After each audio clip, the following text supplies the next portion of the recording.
أما بعد، طبعا نحن الآن في المحاضرة الثانية، يعني مفترض أن تكون المحاضرة الأولى تكون راجعات وتكون يعني اهتممتم بها. أول درس وما تدرون ماذا أخذتم في أول درس، هذه مصيبة حقيقة. أول درس لا تدرون ماذا أخذتم وتختلفون في أول درس ماذا أخذتم، هذا معناه ماذا؟ لم تراجعوا شيء، وهذه مشكلة. كما قلنا لابد طالب العلم يراجع أول بأول من أجل ألا تتجمع عليه ويتراكم عليه المعلومات ويصعب عليه فهمها. يعني حقيقة من خلال الاختبار الماضي يتضح أن بعض الطالبات لا تذاكر ولا تدري عن المذاكرة إلا عند الاختبار، وواضح أن البعض تكتب كلمات ما تفهم إيش معنى الكلمة، يعني هي حفظت فقط رسم الكلام، يعني الكلمة حفظت رسم كلمة موجودة، معناه ما فهمت الكلام أصلا، وهذه مشكلة. نحن الآن نتكلم عن علم شرعي، لابد أن تكوني فهمتي الحكم الشرعي من أجل أن تستطيعي العمل به ومن أجل أن تستطيعي الدعوة إليه. لكن الآن أنت تحفظيها كأنها معلومة، ستضعيها في ورقة تختبري وتأخذي درجات طيبة وانتهينا. هل هذا هو المقصد من مجيئك؟ ليس هذا المقصد، ليس. وإذا كان قصدك هذا غيري هذا المقصد وأصلح النية، اجعل النية طلب العلم وجه الله عز وجل، اجعل النية رفع الجهل عن نفسك، اجعل النية أن تعبد الله جل وعلا على علم، اجعل النية أن تنشري هذا الدين الذي تعب فيه النبي صلى الله عليه وسلم في تعليمه ونشره، وتعب أصحابه من بعده، وكذلك أيضا من بعد من التابعين وتابع التابعين إلى يومنا هذا. والعلماء وطلاب العلم من أهل الخير يتعبون في بث هذا العلم ونشره، فنحن ينبغي لنا أن نتعب في قضية فهمه، هذا أقل ما ينبغي أن نفعل من أجله. الآن الشيخ يتعب من أجل أن يشرح، طيب نحن نتعب من أجل أن نفهم، هذا أقل واجب. لكن هو يشرح ونحن مشغولون، هذا مصيبة. أنا الآن ما أراكم، أنا ما أدري ماذا تفعلون، لكن المفترض أن يكون هذا مراقبتكم لله عز وجل. ليس لي لابد أن يكون والله المدرس موجود حتى نحن ندرس شرع ودين. ولذلك يعني تعظيما لهذا الدين، تعظيما لهذا العلم، تعظيما لله، تعظيما للرسول، تعظيما للعلماء، تعظيما لطلاب العلم، نحن لا نحتاج إلى مراقب، نحن نراقب أنفسنا لنفهم الكلام الذي يلقى، ثم بعد ذلك نراقب أنفسنا من أجل أن نراجع هذا الكلام الذي يلقى يعني ونفهمه جيدا. وإذا ما فهمنا نسأل من أجل أن تكتمل عندنا الصورة ويكتمل الفهم، فيفهمنا فننتفع بهذا العلم. لكن إذا لم نفهم لن ننتفع، سيكون انتفاع قليل، لو كان في نفع سيكون انتفاع قليل. نحن نريد فقط أن تستحضروا نية الأجر والثواب في جلسات العلم، هذا إن شاء الله يحصل لكم بإذن الله تعالى إذا نويتموه. ولكن أين نية رفع الجهل عن نفسك؟ أين نية عبادة الله بعلم؟ أين نية رفع الجهل عن الناس وأنتم ترون أحوال المسلمين الآن تكثر أعداد المسلمين ومع ذلك يكثر فيهم الجهل. أليس النبي عليه الصلاة والسلام ذكر من علامات الساعة فشو الجهل؟ إذن نحن ينبغي لنا أن نجتهد في رفع الجهل عن الناس. طبعا لا شك أن الجهل هذا حاصل بسبب تفريط منهم. الآن أوقاتهم في ماذا؟ في الكرة، في الإعلام الفاسد من أجل الدنيا، يعني أناس دوام يعمل دوامين صباح ومساء كل من أجل الدنيا، وإذا تفرغ ساعة أو ساعتين أو أكثر فنجد أنها للأسف تصرف الجرائد والمجلات أو الأغاني والمسلسلات والتمثيليات وهكذا، يعني ذهبت أعمار الناس. طيب نحن دورنا أن نجتهد من أجل أن ننبه الناس لهذا، نعلم الناس، دور الخطباء في المساجد تنبيه الناس إلى هذا الخطر، دورك أنت كطالبة علم أن تدخلي في المجتمع النسائي وتنصحي وتعبي وتوجهي وتبيني. الرجل ما يستطيع أن يدخل في بين وسط النساء، هذه مسؤوليتك أنت. بالتالي افهم الدين حتى تستطيع أن تفهمي الآخرين، لكن فاقد الشيء لا يعطي. إذا ما فهمت كيف تفهم الآخرين؟ طب أنا لماذا قلت هذا الكلام؟ يعني الآن نريد أن نعرف أين وصلنا. أنتم المحاضرة الأولى ومع ذلك لا تدرون أين وصلتم. هذا يدل على ماذا؟ أقل كما قلنا إن أحسنت الظن سيدل أنكم ما راجعتم، على الأقل ما أخذتمه. طب هذا خطأ كما قلنا، خصوصا أن المادة تعتبر مادة جديدة بالنسبة لكم، وهي أصول الفقه. وأصول الفقه يحتاج إلى فهم ويحتاج إلى حفظ، فلا بد أن يكون أول بأول حتى تستطيع أن تستوعبوا هذا. طيب إذا كنا نحن درسنا محاضرة سابقة فمعروف على حسب عادتي في التدريس أننا سنكون انتهينا من الجزئية الأولى، يعني تكلمنا عن أصول الفقه، أهمية هذا العلم، تكلمنا عن تعريف كلمة أصول الفقه باعتبارها مركب إضافي، وكذلك أكيد تكلمنا عن تعريف أصول الفقه باعتباره لقب لفن معين. وما دام تكلمنا عن التعريف بالتأكيد سنشرح هذا التعريف. فقلنا في التعريف أنه علم يبحث عن أحوال أدلة الفقه الإجمالية وطرق الاستفادة منها وحال المستفيد. إذن ليس هو مثل الفقه. لما قلنا علم يبحث عن أحوال أدلة الفقه الإجمالية سنخرج الأدلة التفصيلية، لأن هذه بحثها في الفقه وليس في أصول الفقه. وطرق الاستفادة منها هذه مسألة متعلقة بالأصول، كيف نستفيد من الأدلة الشرعية عند التعارض، كيف نرجح، وحال المستفيد أو المجتهد، ما هي صفات المجتهد وما الواجب عليه. هذا من مباحث أصول الفقه. إذن بالتأكيد تكلمنا على هذا. موضوع أصول الفقه يعني كما قلنا بالتأكيد أخذناه، موضوع أصول الفقه وهو الأدلة الموصلة إلى معرفة الفقه وكيفية الاستدلال بها على الأحكام مع معرفة حال المستدل. فائدة هذا العلم هو العلم بأحكام الله تعالى متضمن الفوز بسعادة الدارين. هذا العلم من أن يستمد، بالتأكيد تكلمنا عن الثلاثة أمور التي يستمد منها هذا العلم. وآخر نقطة تكلمنا فيها حكم هذا العلم وهو أنه فرض كفاية. هذا يعني إذا أخذتم المحاضرة الأولى فأنا عادتي كذا أني أنتهي من هذا، وكأني أذكر أني ذكرت من هذا الأمر لكم، ولكن يظهر أنه ما وضعنا أسئلة. ربما يكون هذا سبب من أسباب يعني غفلتكم عن الموضع الذي وصلنا إليه. طيب نكتب أسئلة على هذا حتى تستحضروا في مرة أخرى.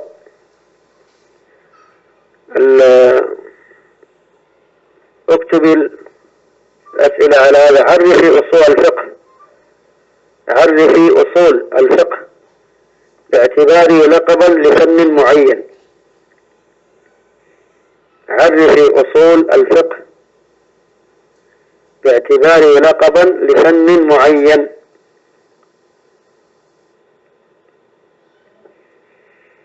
الجواب نقول هو علم يبحث عن أحوال أدلة الفقه الإجمالية وطرق الاستفادة منها وحال المستفيد، موجود عندكم في المذكرة في الكتاب.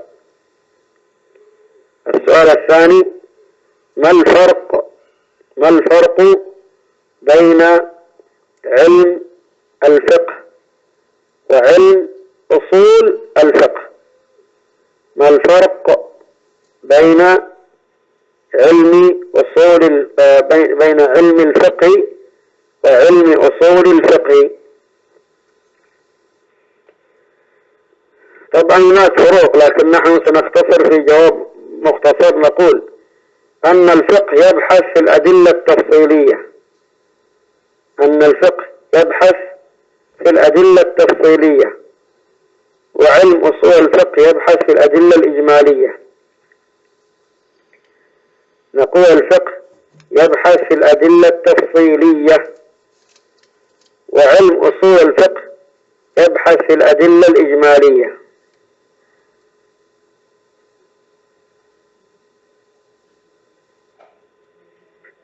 السؤال الثالث: ما حكم تعلم أصول الفقه؟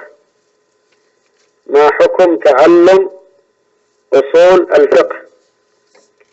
ومن أين يستمد هذا العلم مادته؟ ومن أين يستمد هذا العلم مادته؟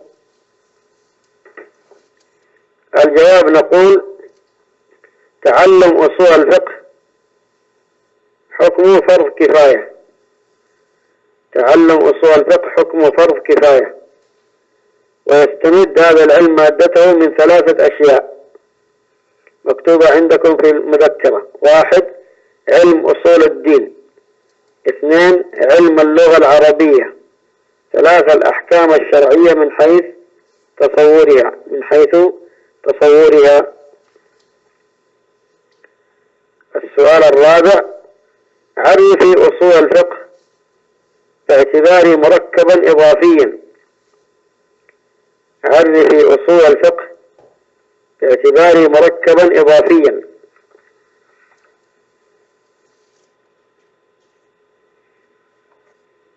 الجواب: نقول أصول، كلمة أصول جمع أصل. كلمة أصول في اللغة جمع أصل، والأصل هو ما يبنى عليه غيره. والأصل في اللغة ما يبنى عليه غيره. وفي الاصطلاح يطلق الأصل على معنيين، أو في الاصطلاح يطلق الفقه الأصل على معان منها، وفي الاصطلاح يطلق الأصل على معان منها: 1. القاعدة العامة. 2. الدليل.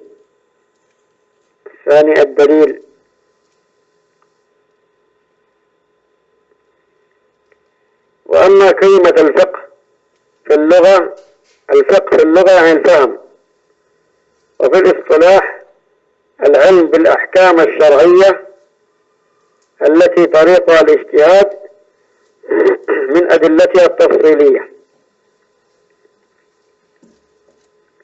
العلم بالأحكام الشرعية التي طريقها الاجتهاد من أدلتها التفصيلية، موجود عندكم في الكتاب. السؤال الأخير: ما هو موضوع علم أصول الفقه وما فائدته؟ ما هو موضوع علم أصول الفقه وما فائدته؟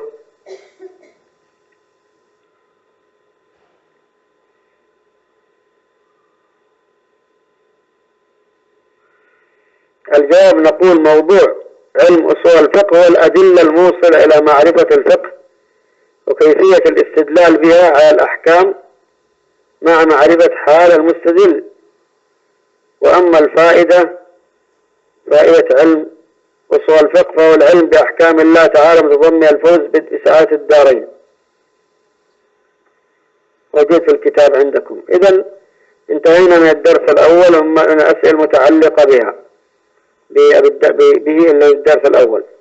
طب نتكلم الآن عن الأحكام الشرعية. الأحكام الشرعية، طبعا أنتم درستم فقه على الأقل في المستوى الأول، والآن تدرسون فقه المستوى الثاني وستكملوا إن شاء الله. طيب الآن أنتم في أثناء دراستكم بالفقه درستم كلمة واجب، كلمة مستحب، كلمة حرام، حتى لو لم تدرسوا. يعني أنتم مثلا لو سألتكم ما حكم الزنا، ما حكم الخمر، ما حكم الربا، هذه أشياء معلومات معروفة عند جميع الناس. إذا سألته ما حكم الزنا سيقول حرام، لو سألته ما حكم الصلاة سيقول واجب فرض. فإذا الناس يعني يعرفون يعني الأحكام الشرعية في الغالب. طيب إذا الأحكام الشرعية مفهوم، نحن درسنا الفقه كما قلنا شيء من هذا، لذلك نحن الآن نريد أن نعرف هذا من أين جاء كلمة واجب، من أين جاءت كلمة حرام، وما المقصود بها. هذا مهم جدا. فرق بين العامي وطالب العلم. العامي قد يعلم معلومات يمكن أن تشككوا بها فيها. يعني العامي لو قلت لو ما حكم الزنا قال حرام. حرام الزنا؟ متأكد أن الزنا حرام؟ هل يعني أنت تتكلم بعلم؟ يبدأ يشك في معلوماته، مع أن معلوماته صحيحة، لكن قد يشك. لماذا؟ أنه ليس طالب علم مستوثق من هذا، إنما يعني مجرد سماع وثقافة للأسف الشديد، مع أن الواجب على المسلم أن يتعلم دينه، خصوصا هذه القضايا. طلب العلم فريضة على كل مسلم. يعني ليست مسألة منا الآن أن يتعلم منا، هذا واجب أن أتعلم كيف أصلي، كيف أتوضأ، تتعلم أنت ما يتعلق بأحكام الحيض والنفاس، هذه مهمة جدا أن تحصل لكم. إذا مواضيع المتعلقة بالإنسان الذي يجب أن يتعبد الله به يجب أن يتعلمه. يعني نفرض أني أنا تاجر أعمل مثلا في الأسواق، في التجارة مثلا، يجب أن أتعلم أحكام البيوع التي يعني أخالطها وأتعامل بها من أجل أن لا أقع في الحرام.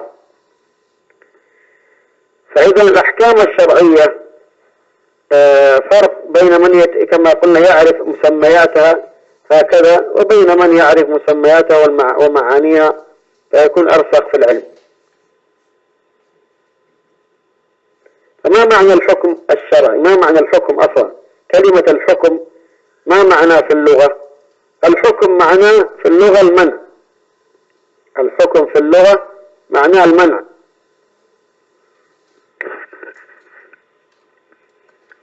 واصطلاحا مقتضى خطاب الله المتعلق بأفعال المكلفين. مقتضى خطاب الله تعالى المتعلق بأفعال المكلفين. لاحظوا كلمة مقتضى خطاب الله.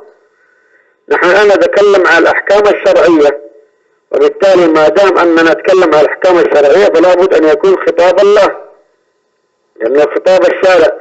لكن إذا كنا نتكلم عن الأحكام اللغوية أو الأحكام العقلية أو غيرها سنكون على حسب المصدر، من أين نأخذ هذا العلم وما هو مصدره. فالأحكام الشرعية تؤخذ من الأدلة الشرعية، من القرآن الذي هو كلام الله، ومن السنة التي هي وحي أصلا، وما ينطق عن الهوى إن هو إلا وحي يوحى. وبالتالي نحن نريد أن نفهم الحكم الشرعي ومقتضى خطاب الله.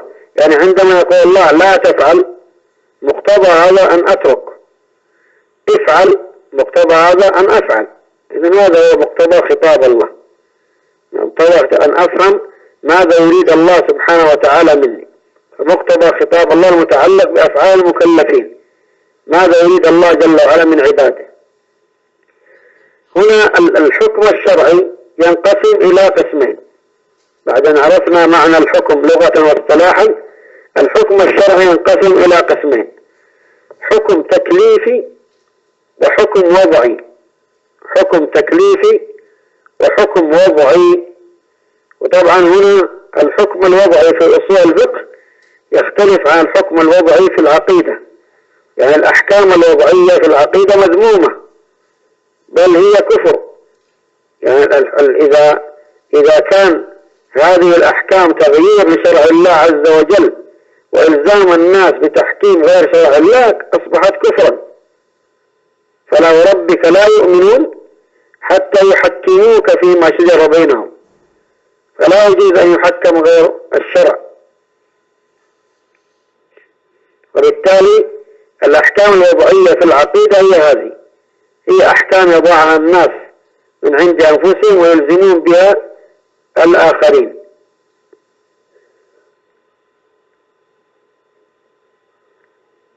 أما الحكم الوضعي في أصول الفقه يختلف عن هذا. ما معناه سنتكلم عنه إن شاء الله. طب إيش معنى الحكم الشرعي التكليفي؟ ما هو الحكم الشرعي التكليفي؟ هو مقتضى خطاب الله تعالى المتعلق بأفعال المكلفين على جهة الاقتضاء والتخيير، نفس التعريف السابق، إلا أننا زدنا على جهة الاقتضاء والتخيير. مقتضى خطاب الله تعالى المتعلق بأفعال المكلفين على جهة الاقتضاء أو التخيير. كيف يعني هذا؟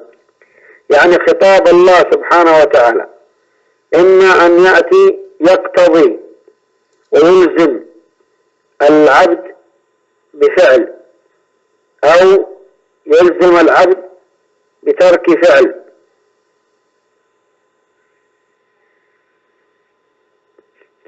فبالتالي إذا ألزمه بالفعل قلنا واجب، إذا ألزمه بالترك قلنا حرام. طيب إذا كان يعني نهاه ولكن ليس على سبيل الإلزام والحتم سيكون هذا من باب الكراهة. وإذا أمره بالشيء ليس على سبيل الإلزام والحتم كان مستحبا. يعني الله جل وعلا أو النبي صلى الله عليه وسلم حث على صلاة التطوع، فهل هذا من باب الإلزام؟ لا. طبعا في الفقه الأمثلة كثيرة على هذا، ولا بد تستحضروا ما درستموه في الفقه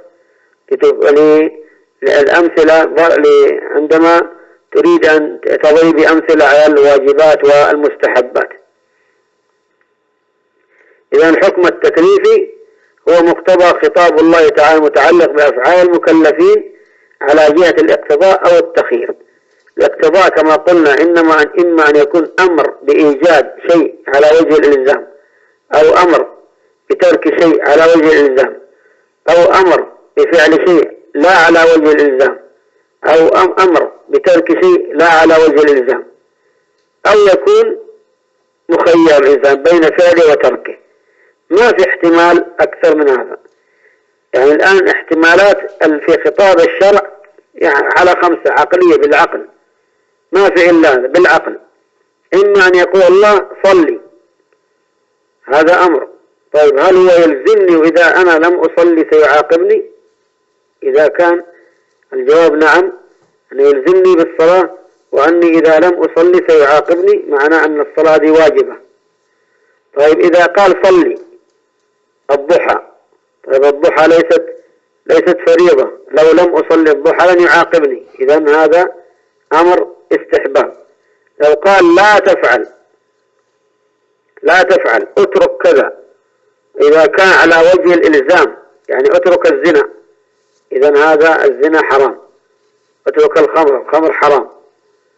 طيب عندما يقول لي مثلا لا تجلس بين الشمس والظل، يكون هذا من باب الكراهة ليس من باب التحريم. لو جلس بين الشمس والظل لن يكون هذا محرم. إذن هناك أشياء تكون محرمة، وأشياء تكون مكروهة، وأشياء تكون واجبة، وأشياء تكون مستحبة، وهناك أشياء لا واجب ولا مستحب، لا مأمور به ولا منهي عنه، يكون مباح على وجه التخيير. تريد أن تأكل تفاحة ولا تريد شأنك، هذا يعتبر مباح. واضح؟ إذا ما يوجد. هل هناك قسمة عقلية أكثر من هذا؟ ما في إلا هذه ال5. هذه بالقسمة العقلية لا يوجد إلا هذه ال5.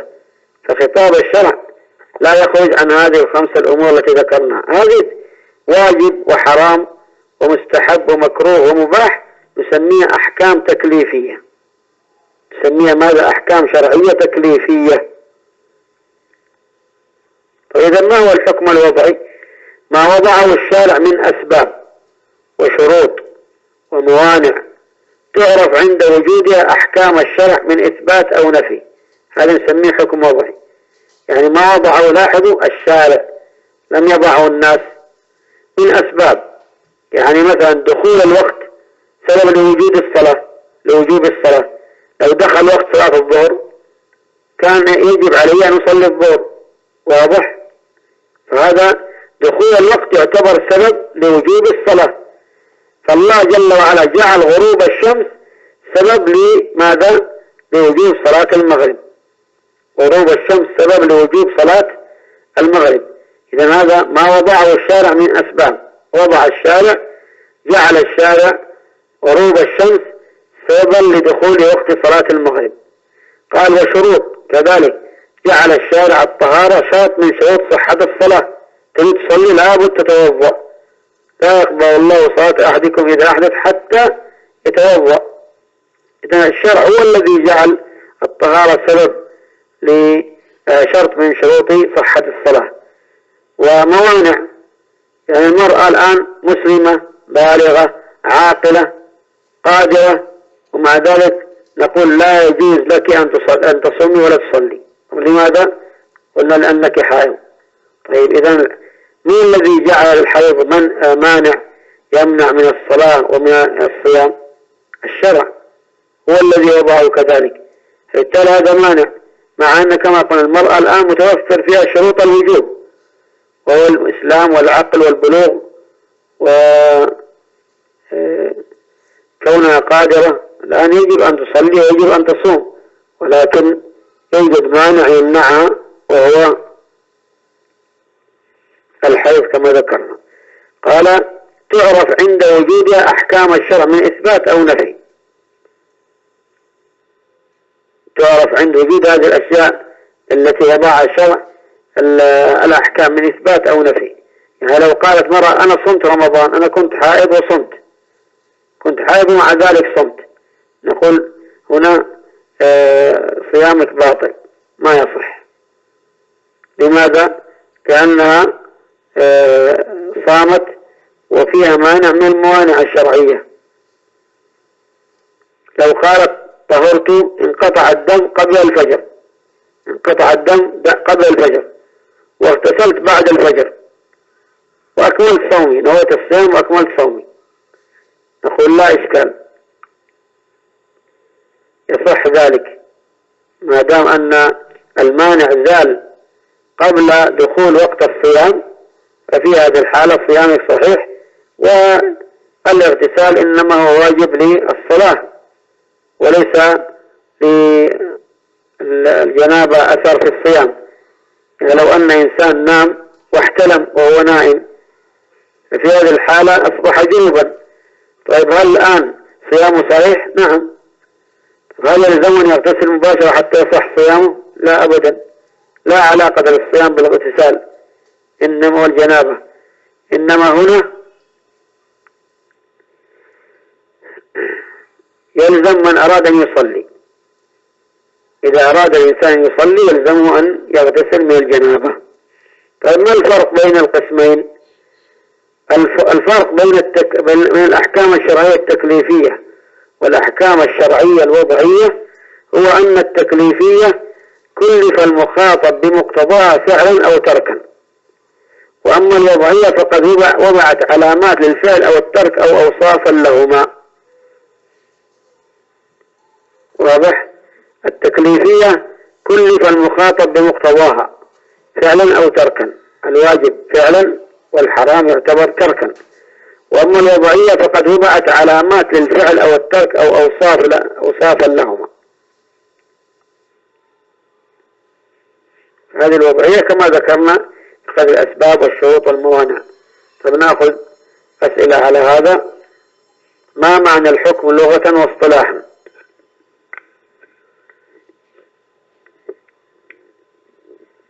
ما معنى الحكم لغة واصطلاحا؟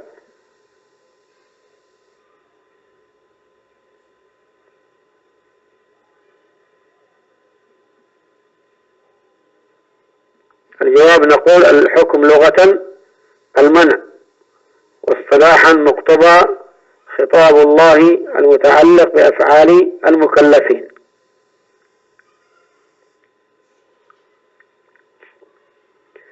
السؤال الثاني: كم أقسام الحكم الشرعي؟ اذكريها مع تعريف كل قسم. كم أقسام الحكم الشرعي؟ اذكريها مع تعريف كل قسم.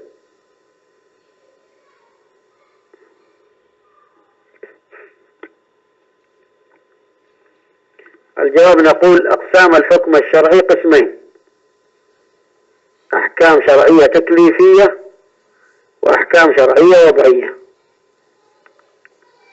الأحكام الشرعية التكليفية هي مقتضى خطاب الله تعالى المتعلق بأفعال المكلفين على جهة الاقتضاء أو التخيير.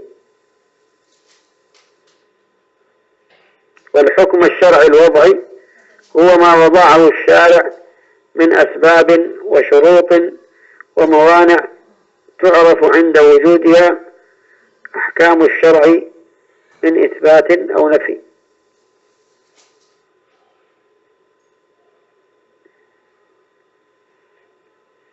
طيب السؤال الأخير هنا: ما الفرق بين الحكم التكليفي والحكم الوضعي؟ ما الفرق بين الحكم التكليفي والحكم الوضعي؟ الجواب نقول: الفرق أن الأحكام التكليفية كلف المخاطب بمقتضاها فعلا أو تركا، كلف المخاطب بمقتضاها فعلا أو تركا.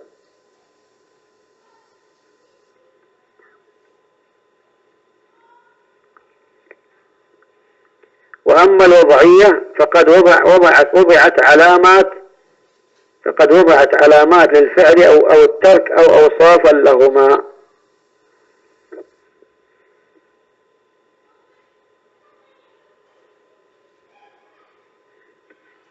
طيب بهذا نكون انتهينا من هذا المبحث. نتكلم عن أقسام الحكم التكليفي. أقسام الحكم التكليفي: ينقسم الحكم التكليفي إلى 5 أقسام. ينقسم الحكم التكليفي إلى 5 أقسام. قلنا بأن هذا التقسيم تقسيم عقلي، تقسيم يقتضيه العقل، تقسيم عقلي، ما في قسم آخر غير هذا. لماذا؟ يقول لأنه ينقسم الحكم التكليفي إلى 5 أقسام، لأنه إما أن يكون بطلب فعل أو بطلب ترك، وكلاهما إما جازم أو غير جازم، وإما أن يكون فيه تخيير بين الفعل والترك. إذن هذه القسمة العقلية. خطاب الله لعباده إما أن يكون طلب فعل مثل صلوا، أو طلب ترك مثل لا تزنوا وتركوا الزنا، وكلاهما إما جازم أو غير جازم.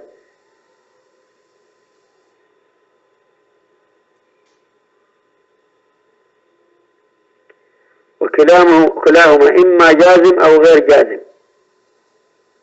طيب وإما أن يكون فيه تخيير بين الفعل والترك. طيب كيف نبين الآن هذا؟ الخطاب بطلب الفعل الجازم يسميه وجوب، إيجاب، يسمى واجب، يسمى الفعل هذا واجب. الخطاب بطلب الفعل الجازم لما أقول صلوا هنا إيجاب، ومن لم يصلي فيعذب، فويل المصلين الذين هم عن صلاتهم ساهون. إذن سيصبح الصلاة واجبة. طيب الخطاب بطلب الفعل غير الجازم يسميه ندب أو استحباب.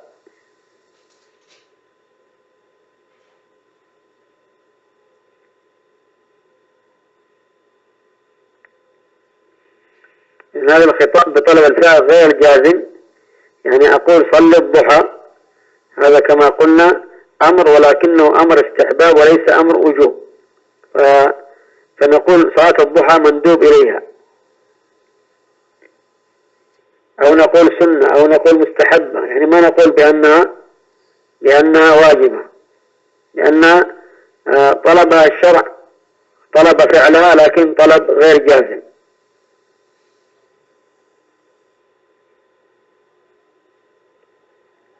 طب الخطاب بطلب الترك الجازم، الآن خطاب بطلب الفعل. طيب لو كان خطاب بطلب الترك، إن كان جازم مثل لا تزنوا، لا تشربوا الخمر، لا تفعلوا الربا، تأكلوا الربا، طيب مثل هذا نسميه تحريم، ويكون الشيء الذي وجه النهي إليه يكون محرم. وأما إذا كان خطاب بطلب الترك غير الجازم يكون مكروه. خطاب بطلب الترك غير الجازم يكون هذا مكروه.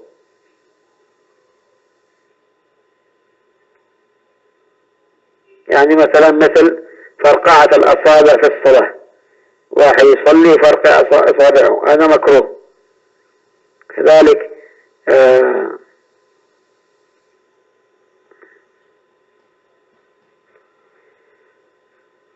كذلك أيضا من المكروهات الشرب واقفا على الصحيح. كذلك أيضا من المكروهات كما ذكرنا الجلوس بين الظل والشمس. وغير هذا في الفقه، يعني أخذنا أشياء كثيرة في الفقه وسنمر على غيرها من الواجبات والمستحبات والمكروهات والمحرمات. طيب، وأما الخطاب بالتخيير بين الفعل والترك يسميه إباحة. طيب، الآن هل أصلا الإباحة خطاب؟ الأصوليين جروا على عد المباح من أقسام الحكم التكليفي، وطبعا في هذا تسامح، لأن المباح لا تكليف فيه أصلا. ما يقول أحكام تكليفية. طب أين التكليف؟ ما في تكليف. تريد أن تأكل تفاح، ما تريد أن تأكل، الأمر إليك. فأين التكليف هنا؟ لكن هم فعلوا ذلك من باب إكمال القسمة العقلية، من باب إكمال القسمة العقلية. فالمباح ليس حكم تكليفي، لأنه مستوي الطرفين، في أن تفعل أو تترك، الأمر إليك.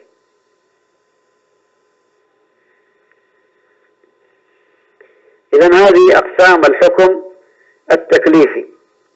أقسام الحكم التكليفي نريد أن يعني ندخل في هذا، لكن سنترك الدخول في تفصيلات الأحكام التكليفية الدرس القادم. نأخذ أسئلة على هذا.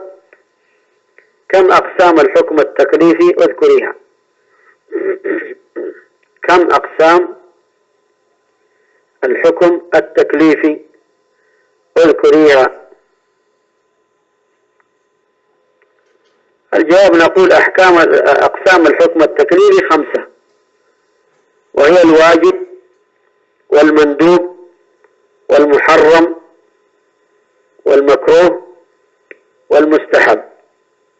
الواجب والمندوب والمحرم والمكروه والمباح. الواجب والمندوب والمحرم والمكروه والمباح، هذه أقسام الحكم التكليفي.